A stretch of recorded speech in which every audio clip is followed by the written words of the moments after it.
Hines here with your hope for today. 1 Thessalonians 5:18 tells us to give thanks in all things, and that doing this is the will of God concerning us. But let's face it, there are a lot of things happening in our lives that we really don't feel thankful for.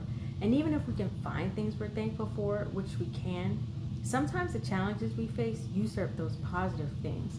So what does God mean when He wants us to be thankful even during challenging times? He's certainly not callous or aloof and unaware of the intensity of our suffering. So here are a few reasons I believe God asks us to be thankful in all things. Number one, giving thanks in all things reminds us that we aren't alone in facing our problems, that we can turn to a God who sees all, knows all, and can comfort us in the midst of our storms. Giving thanks takes our focus off of our problems and places it on God.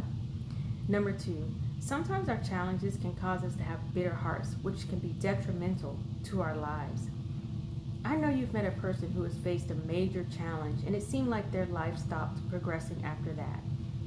A bitter heart can keep us from moving forward, while giving thanks is restorative.